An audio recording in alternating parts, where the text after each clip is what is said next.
Oi, bom dia. Nós estamos vindo através desse vídeo para fazer a apresentação do nosso projeto de metodologia da pesquisa. Ele tem como tema a verificação experimental de fermentos utilizados na produção de pães. E ele está sendo realizado pelos alunos Adrian M.S. Marti, Bruno de Barros, Leonardo Bergauser, Lucas Severino, Miguel Munhoz e Mariana F. Belan. Delimitação do tema. Os fermentos são conhecidos como agentes de crescimento e porosidade. São responsáveis pela incorporação e produção de compostos gasosos, crescimento e textura leve e aerada. A ele é dado o poder de conferir volume às massas. Sem o fermento seria impossível obter massas leves, macias e elásticas, característica de pães. Quando é adicionado à massa, ocorrem vários processos químicos ou biológicos, que acabam produzindo compostos gasosos.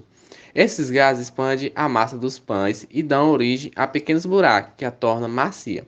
Graças a ela, podemos provar alimentos macios de digestão fácil e sabor agradável. Milhares de anos, os nossos antepassados, eles já comiam pão mesmo antes de saber fazê-lo.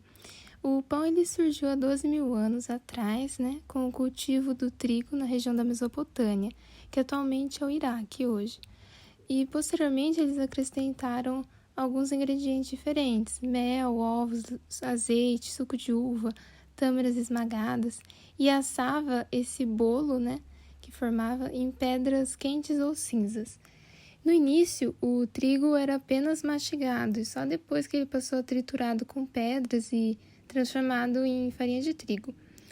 E também os homens pré-históricos, eles consumiam essa farinha misturada com água, e esse pão feito de trigo e frutas não era fermentado.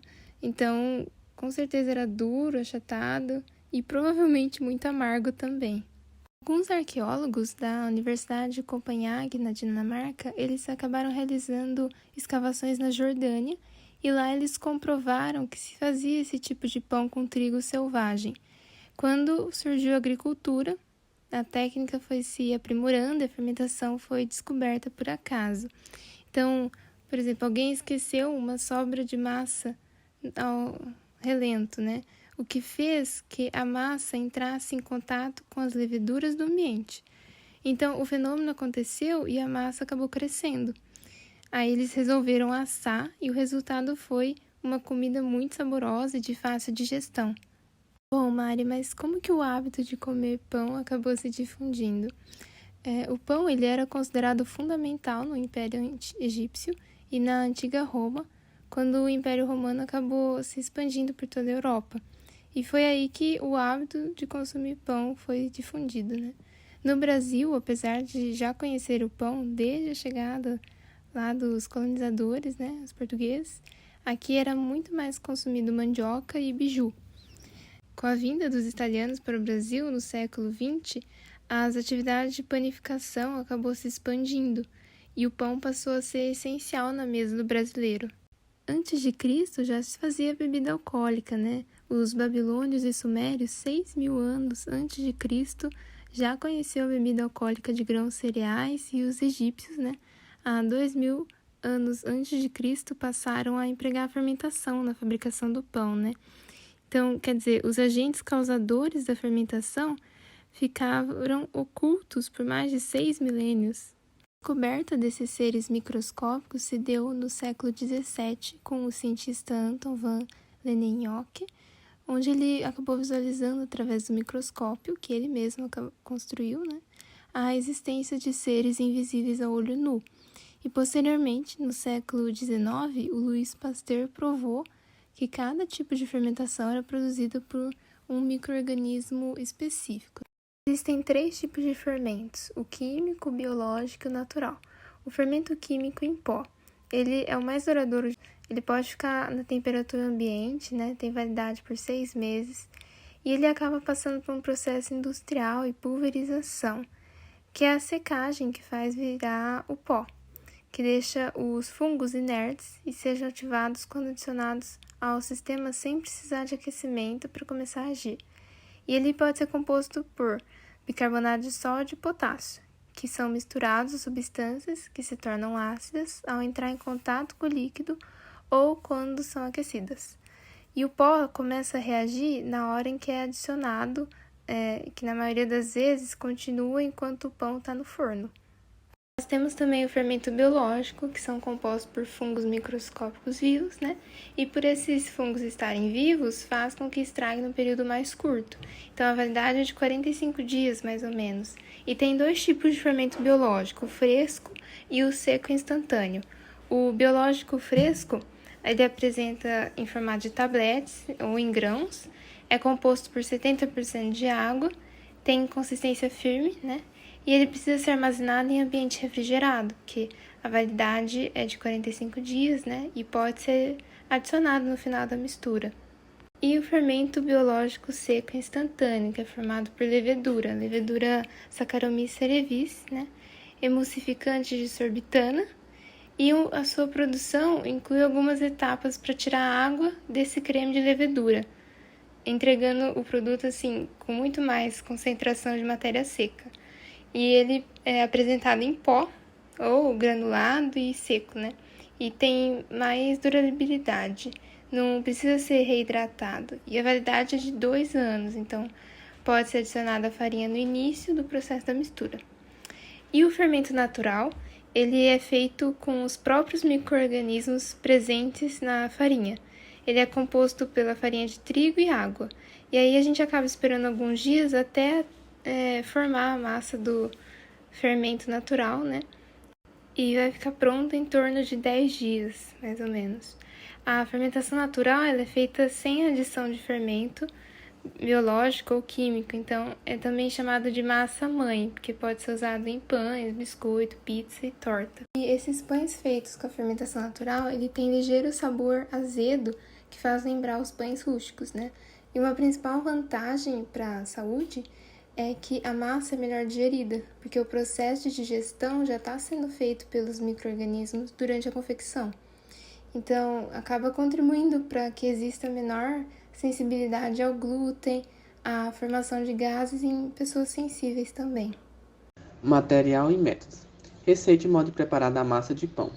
Para realizar a massa de pão caseiro foram necessários alguns ingredientes, tais como 1 kg de farinha de trigo aproximadamente, 500 ml de leite, 1 xícara de chá de óleo, 4 colheres de sopa de açúcar, 1 colher de sopa de sal, 3 ovos e 30 gramas de fermento biológico fresco. Já com os ingredientes e as medidas prontas, bastou colocar tudo em prática. Primeiramente foi misturado o fermento e o leite. Acrescentou-se os ovos, o óleo, o açúcar, o sal e por último a farinha de trigo. Misturando bem e sovando a massa até parar de grudar nos dedos. A massa foi coberta por um pano de prato e a deixamos descansar por 1 hora, até dobrar de tamanho. A massa foi colocada numa superfície polvilhada com farinha de trigo, onde o pão foi enrolado e colocado numa assadeira, untada com óleo e farinha de trigo, para assar na temperatura de 180 graus, até que o mesmo ficasse dourado. Fermentos escolhidos para realizar as massas caseiras, sendo o fermento químico da marca Royal e os fermentos biológicos seco e fresco da marca Fleshman. Receita e modo de preparo do fermento natural. O fermento natural consistiu em uma mistura de farinha de trigo e água que ficou em repouso por algum tempo. Logo após começou o processo de fermentação, seja pelas leveduras ou bactérias presentes no ar, seja pela ação que já estava presente na farinha. Os ingredientes necessários para fazer o fermento natural foram água, sal, açúcar e farinha de trigo. Para realizar o preparo do fermento natural, foi necessário colocar 4 colheres de sopa de água num recipiente de vidro com tampa, 4 colheres de sopa de açúcar, 1 colher de sopa de sal e 1,5 copo de água. O recipiente foi tampado e deixado fermentar sem mexer, por cerca de 4 dias.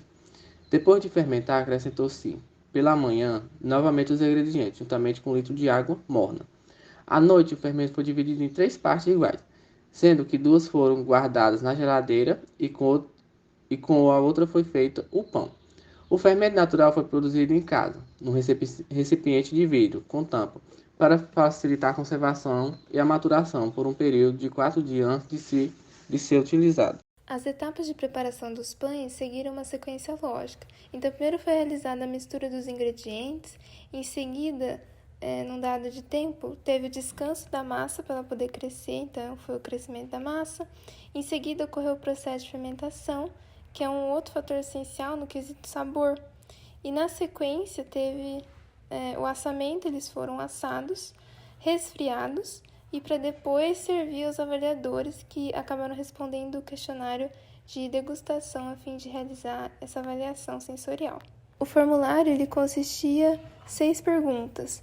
A primeira é qual dos 4 pães mais agradou no conceito de aparência. A segunda, o aroma, qual opção tinha cheiro mais apetitoso.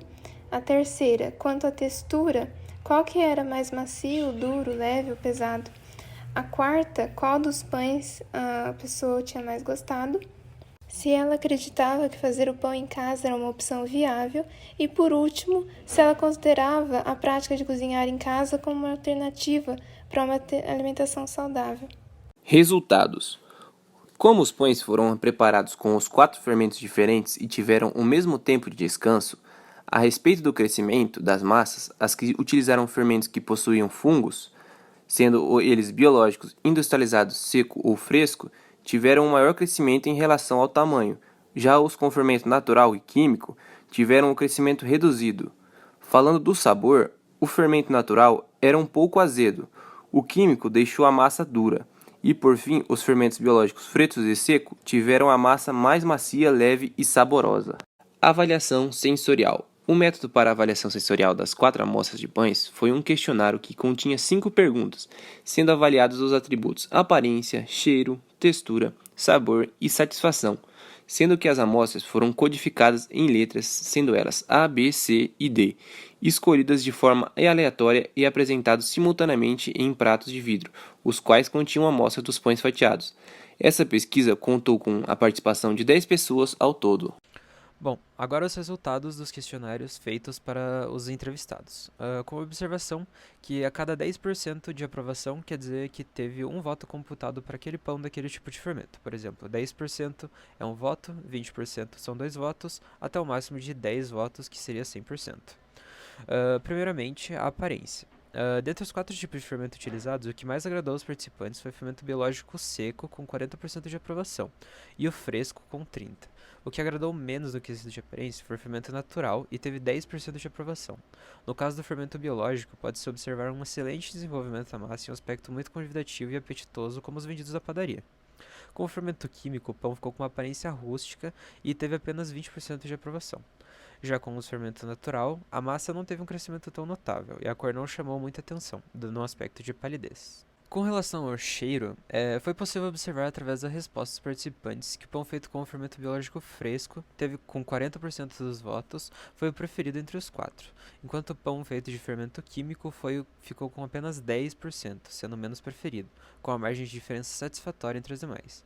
Já os pães feitos com fermento biológico seco com fermento natural receberam 30% e 20% respectivamente, ficando então na média em relação aos paladares dos votantes. Bom, já no sabor, assim como a textura, foi apresentada uma diferença bem grande e uma preferência com os fermentos biológicos seco e fresco. Os dois obtiveram também uma preferência de 40% de aprovação, em relação aos fermentos químico e natural, que só tiveram uma de 10% de aprovação cada. Bom, em relação à satisfação ao comer os pães, foi possível observar através dos participantes que os pães feitos com fermento biológico seco, que teve 40% dos votos, foi o preferido entre os 4, enquanto o pão com fermento natural ficou com apenas 10%, sendo a menos preferida, com uma margem de diferença bem grande. Já os pães feitos com fermento biológico fresco e químico, que tiveram 30% e 20% de aprovação, respectivamente, não foram tão aprovados em relação ao fermento biológico seco, mas ainda assim receberam uma boa parte dos votos. Bom, a textura. De acordo com os resultados dos questionários, todas as amostras apresentaram uma diferença significativa nesse quesito, o que reforça a preferência pelo fermento biológico seco e fresco. Os dois obtiveram uma preferência média de 40% de aprovação. Em relação ao fermento natural e químico, tiveram 10% de aprovação cada. Foi possível constatar que a textura da massa não estava tão agradável em relação à textura em que a massa foi feita com o fermento biológico.